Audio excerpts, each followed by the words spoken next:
Children, welcome once again to history online classes in the form of video. So last time I had sent you video on political science of lesson number 3, Union Executive. I hope you might have watched it and today we will go little back and then proceed. So in the last video we discussed regarding union government, means president, legislature and executive will be there. Legislature is divided into two houses, that is Lok Sabha and Rajya Sabha, and executive, prime ministers and council of ministers. Okay. Election of the president, how he is elected, what is his tenure and what his age should be, everything we have discussed. And we also discussed in the last video regarding powers and functions of the president. I hope you might have gone through it. In this video, we will be discussing regarding Prime Minister,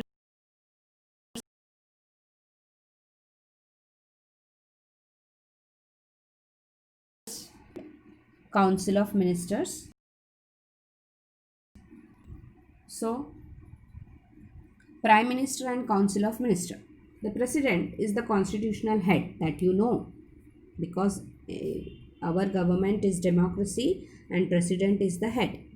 However, in reality, his powers are nominal and the Prime Minister, along with his Council of Ministers, is responsible for the administration. Means he is answerable to President. We will now see the role and function of Prime Minister. The party which attains a majority in the election nominates their leader as the Prime Minister. That you have seen since last two sessions what is happening. Every 5-year elections are held and the party who is in majority will nominate their leader as Prime Minister. Means वो party में पहले से ही तय रहता है कि किसको देना है. बीजेपी का प्रोटोकॉल है कि सीनियरिटी वाइज मिलता है उनको, तो वो प्रोटोकॉल के हिसाब से रहता है. पार्टी का जो भी प्रोटोकॉल रहता है वो रहता है. तो council of ministers is then formed of trustworthy colleagues. फिर वो प्राइम मिनिस्टर पे डिपेंड है कि वो किनको काउंसिल ऑफ मिनिस्टर चुनता है, अकॉर्डिंग टू ट्रस्टवर्दी भी और अकॉर्डिंग टू देयर एबिलिटी भी होता है कि किसी को भी कुछ भी दे दिया तो वो कंडक्ट नहीं कर सकता है. तो it is purely seen on the ability also कि who can hold the which portfolios. So you might have seen before last year how he used to give the portfolios and how the function was conducted. Everybody was taking the oath and different ministers were called to take the portfolios and there will be ceremony for it. The Prime Minister and Council of Ministers must be members of Parliament. In case they are not members, they are required to get elected to the Parliament within 6 months of their appointment. See, Prime Minister and Council of Ministers must be members of Parliament.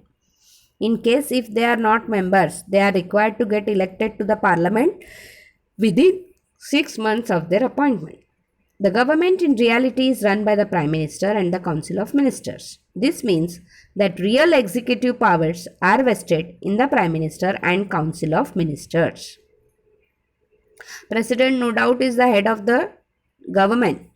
Everything is informed to him, but everything is implemented by Prime Minister and Council of Ministers. Function of Prime Minister.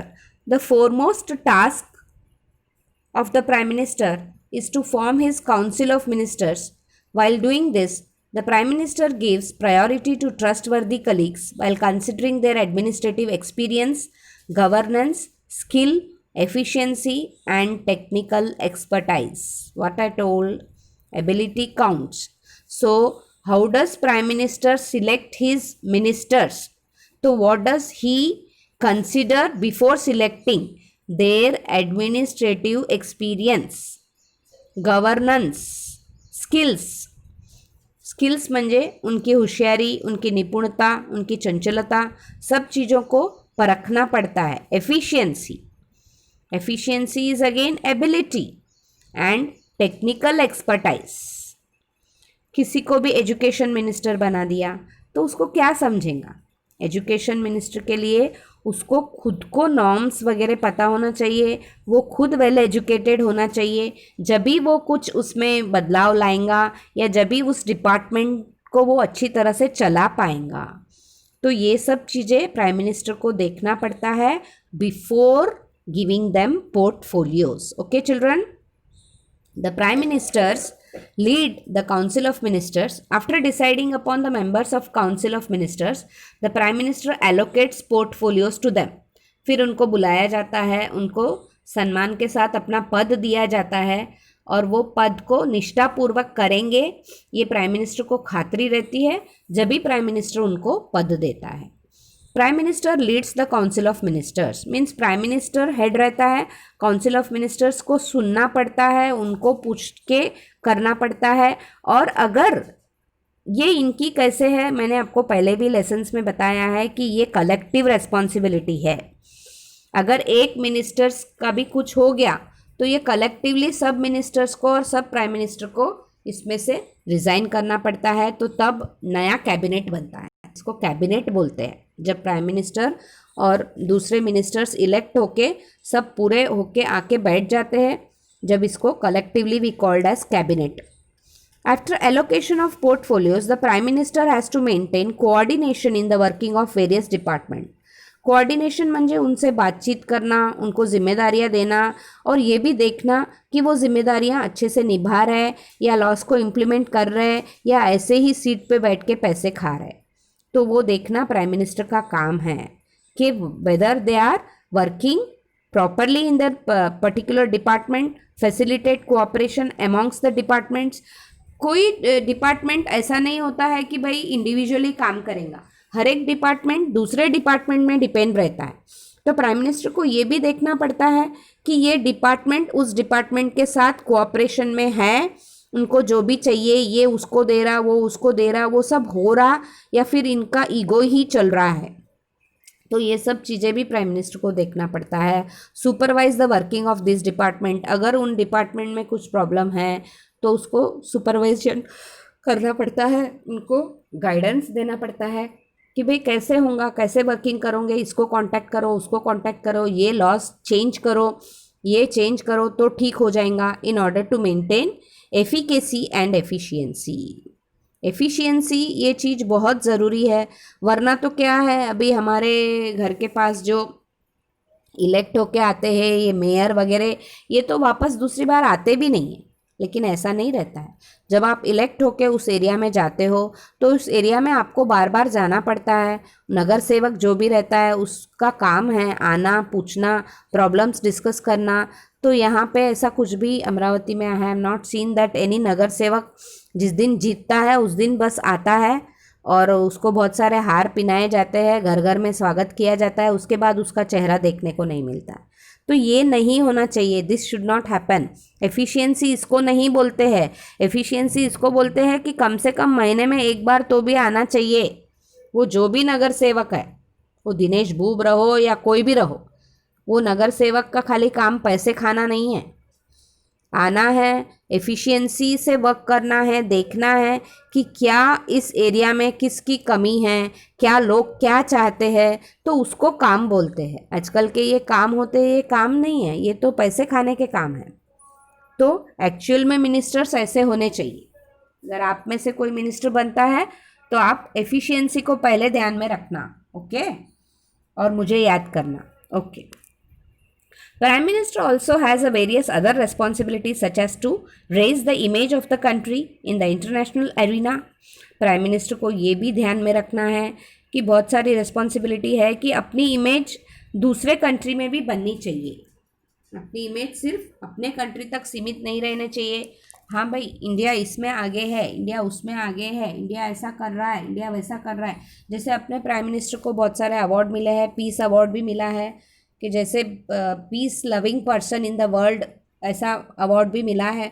तो ये सब चीज़ें, ये छवि को किसको ध्यान रखना है? प्राइम मिनिस्टर को ही ध्यान रखना है कि अपनी इंडिया की छवि बहुत अच्छी बने और इंडिया के जो लोग हैं वो भी बहुत अच्छे बने। लेकिन क्या है, अकेले होने की वजह से उनको भी कोऑपरेशन, कोऑर्डिनेशन हर जगह से मिलना चाहिए, तो ये पॉसिबल होता है। फिर support provide a strong support to people who are victims of any disasters. तो इनमें क्या होता है, इंटरनेशनल एरेना में तो बनाना ही है, and work towards achieving favourable opinion globally. Globally आपको अच्छा लीडर मानना चाहिए, to develop trust among people and to provide strong support to people who are in victim of any disaster. अभी तो अपना बहुत बड़ा डिजास्टर चल रहा है और सभी विक्टिम्स है, कोविड के विक्टिम्स है ना। तो उस समय में बहुत स्ट्रॉन्ग सपोर्ट करना चाहिए कि कहीं पे बहुत ज़्यादा अगर बीमार पेशेंट्स है, ये है वो है, तो उनको फैसिलिटी मिल रही है, या सिर्फ अमीरों को ही फैसिलिटी मिल रही है क्योंकि उनके पास पैसे है। तो ये नहीं होना चाहिए, गरीब को फैसिलिटी भी मिलनी चाहिए। अगर उसके पास पैसे नहीं है तो क्या हुआ, वो तो पेशेंट तो है, तो उसको भी फैसिलिटी मिलनी चाहिए। अब रहा functions of council of minister. ये तो अपन ने जाना कि प्राइम मिनिस्टर के फंक्शंस क्या है। फ्रेंड्स, आपको समझ में आए हैं, मैं आशा करती हूँ। आप और एक बार टेक्स्ट बुक में से पढ़िए और नोट डाउन करिए, तो प्राइम मिनिस्टर के फंक्शंस आपको समझ में आ जाएंगे। अभी अपन बढ़ते हैं functions of council of ministers की तरफ। In a parliamentary form of government, council of ministers takes initiative in the process of law making.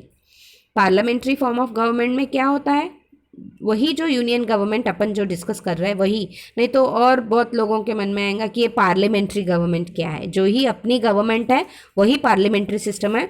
तो उसमें क्या होता है, काउंसिल ऑफ मिनिस्टर को लॉ मेकिंग प्रोसेस में बहुत इनिशिएटिव म्हणजे बहुत ध्यान देना पड़ेगा, और इनिशिएटिव लेना म्हणजे काम करना पड़ेगा उस विषय में। The scheme, policy, plans are drafted and discussed and then introduced in the house. जो भी स्कीम आप ला रहे हैं, जैसे ये सब्सिडी की स्कीम थी, या फिर बेटी बचाओ बेटी पढ़ाओ योजनाएं हैं, जैसे 10 रुपये वाला अकाउंट खोलना था, तो ये सब चीज़ें क्या है, ये स्कीम, पॉलिसी, प्लान जो भी है पहले हाउस में डिस्कस होता है, और फिर काउंसिल ऑफ मिनिस्टर्स के साथ बहुत क्वेश्चन आवर्स में इसमें उसमें डिस्कस होता है, और उसके बाद वो लॉ इम्प्लीमेंट होता है।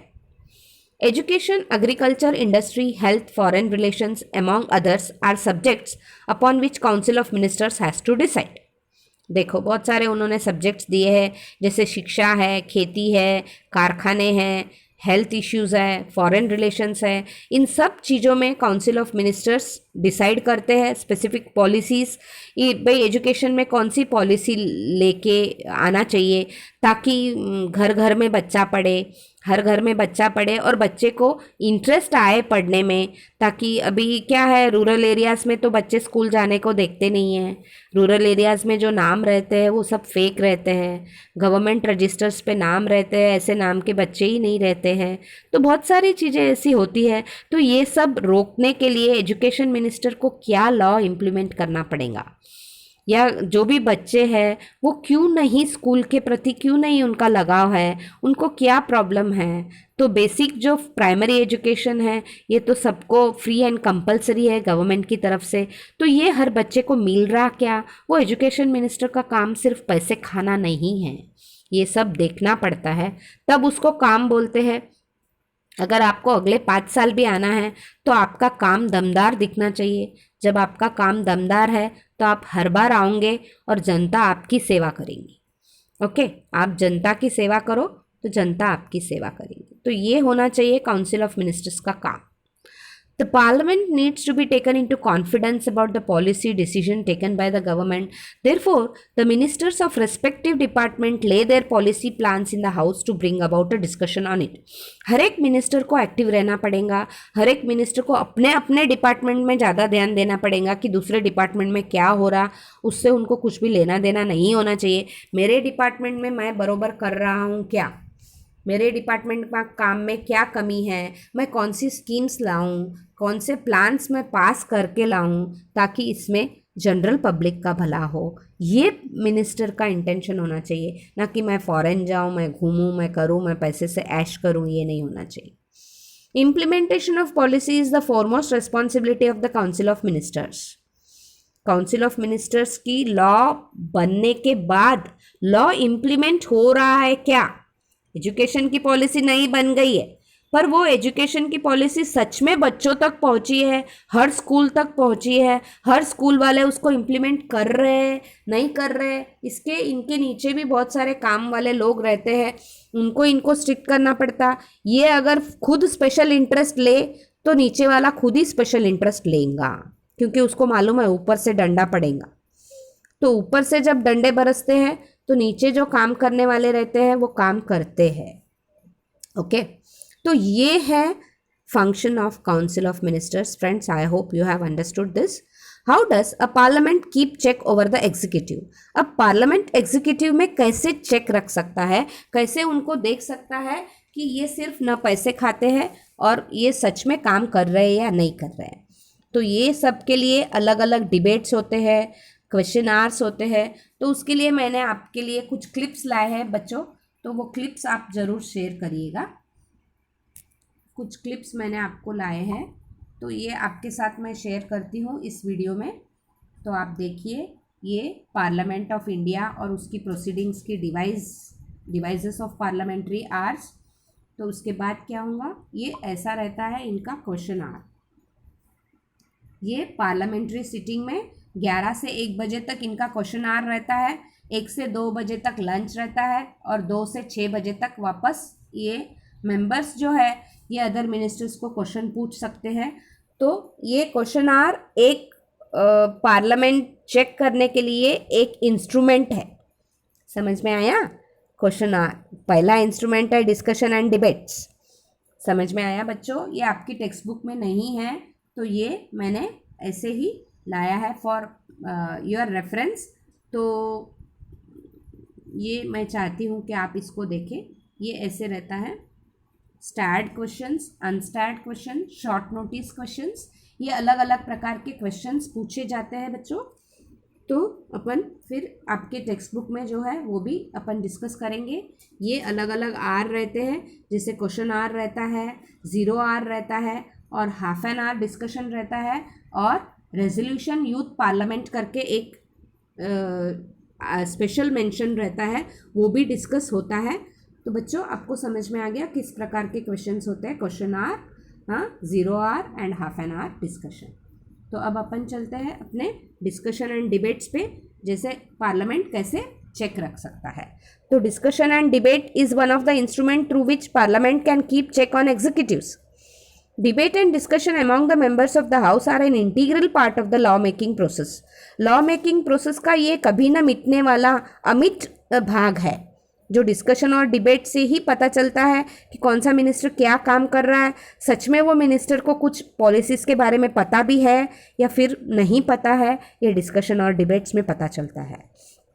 These debates and discussion help the members to scrutinize the policy proposals and laws and point out the shortcomings.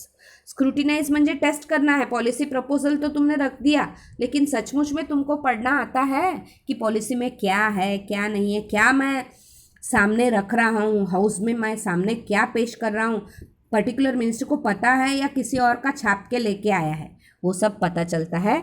This discussions are essential for creation of healthy laws. Healthy laws म्हणजे अच्छे laws बनाने के लिए ये discussion और debate बहुत essential है.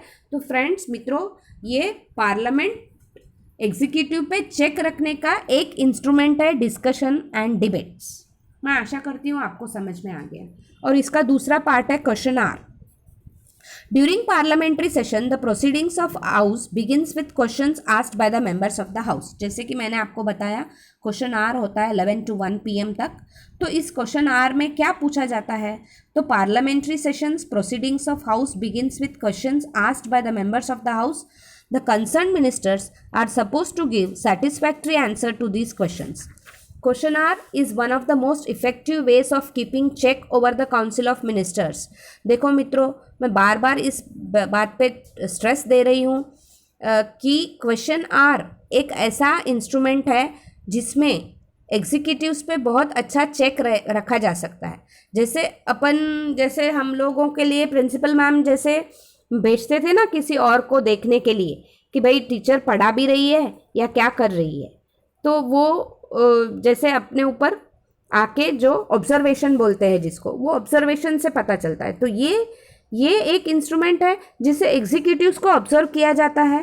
Question are, समझ में आया? आशा करती हूँ आपको समझ में आएगा। अगर नहीं समझ में आया होगा तो आप मुझे क्वेश्चंस क्वेरीज भेज सकते हो, या फिर टेक्स्ट बुक पढ़ने से आपके डाउट्स पूरे क्लियर हो जाएंगे। मित्रों, टेक्स्ट बुक पढ़ना बहुत ज़रूरी है दोस्तों। During question hours members criticise the government. Question hour में मेंबर्स गवर्नमेंट को भी क्रिटिसाइज किया जा सकता है कि पर्टिकुलर लॉ बना था, वो इम्प्लीमेंट नहीं हुआ है, तो क्यों नहीं हुआ है, क्या अड़चन आ रही है, क्या वजह हो सकती है, उसमें किसकी हेल्प चाहिए इनको, सब उसमें डिस्कशन होता है मित्रों। Sometimes when a member is not satisfied with the answer of the minister, arguments takes place. वहाँ पे बहुत बहसबाजी भी होती है, बेंच ठोक ठोक के क्वेश्चन पूछते हैं और आंसर मांगते हैं मिनिस्टर्स से। मजाक नहीं है वहाँ का सेशन अटेंड करना। Occasionally members walk out of the house or enter into a well of the house and give slogans to record their protest. बहुत बार ऐसा भी होता है कि मुर्दाबाद के नारे लग जाते हैं और मेंबर्स हाउस छोड़ के चले जाते हैं कि जब तक इसका हमें उत्तर नहीं मिलता है हम हाउस में आएंगे नहीं। तो मित्रों, 2 इंस्ट्रूमेंट अपन ने डिस्कस किया है, discussion and debates and question hours. तो अभी थर्ड इनका यंत्र है 0R। ये भी एक इंस्ट्रूमेंट है जिसे एग्जीक्यूटिव्स पे चेक रखा जा सकता है। During the parliamentary session the period around 12 noon is called 0R। During this period any question of public importance can be raised as discussed. Public के लिए ही तो गवर्नमेंट है, तो पब्लिक के इंपॉर्टेंस के क्वेश्चन इस आवर में रेज किए जाते हैं कि भाई अभी रोड बन रहे हैं तो पब्लिक को बहुत तकलीफ हो रही है, तो आपको ध्यान में ये रखना है कि एक रोड दूसरे रोड से कहाँ से कनेक्शन है, तो पब्लिक वहाँ से वहाँ जा सकती है क्या, तो फिर इस रोड को बनाने की योजनाएं करे। फॉर एग्जाम्पल बता रही मैं, ऐसा कुछ भी नहीं है, मैं एग्जाम्पल बता रही कि ऐसा हो सकता है। तो ये पब्लिक इंटरेस्ट के लिए 0R में ऐसे क्वेश्चन उठते हैं। अब आया 4th आया नो कॉन्फिडेंस मोशन, अविश्वास मत जिसको अपन मित्रों बोलते हैं, वो भी एक इंस्ट्रूमेंट है एग्जीक्यूटिव्स पे चेक रखने का। This is one of the most effective ways to keep check on the council of ministers. The government states in power till it enjoys the support of majority in Lok Sabha. Government तब तक ही power में रह सकती है जब तक उसकी majority Lok Sabha में है। If the members of parliament, जिसको अपन MP बोलते हैं, वो विड्रॉ करते हैं, वो सपोर्ट नहीं करते हैं, उनको अगर विश्वास नहीं है, इट में lead to loss of majority. तो अगर मेंबर्स आपके छोड़ के जा रहे हैं तो आप मेजोरिटी कैसे प्रूव करोगे? स्टार्टिंग में मैंने बताया था कि पार्टी जो भी मेजोरिटी में आती है वही प्राइम मिनिस्टर बना सकती है और prime minister he council of minister बनाता है। तो आपको समझ में आ गया कि अब अगर MPs छोड़ के जा रहे हैं या MPs जता रहे हैं कि हमको इसमें विश्वास नहीं रहा है, ये जो प्राइम मिनिस्टर कर रहा है ये ठीक नहीं है, या ऐसा कुछ जो भी है XYZ, उनकी जो भी क्वेरीज रहती है, तो इसमें समझ में आता है members of the house can move a no confidence motion by simply expressing we do not have confidence in the government. Lok Sabha के जो भी मेंबर्स है वो अगर नो कॉन्फिडेंस मोशन, अविश्वास मत का प्रस्ताव रखते हैं तो गवर्नमेंट गिर जाती है। If the motion is passed with majority then the council of minister has to resign. Prime minister के साथ पूरे काउंसिल ऑफ मिनिस्टर्स को रिजाइन करना पड़ता है। अविश्वास मत एक बहुत बड़ा यंत्र अपने हाथ में है जिससे गवर्नमेंट को डरना चाहिए। There is an extensive bureaucracy that works under the executive. We will study this in chapter number 6. Till then, have a good day. मित्रों, आशा करती हूँ आपको यूनियन एग्जीक्यूटिव का लेसन बहुत अच्छे से समझ में आ गया। अगर बहुत अच्छे से समझ में आ गया है तो मित्रों आप अपना मत भी छोड़ सकते हो। Bye, have a good day.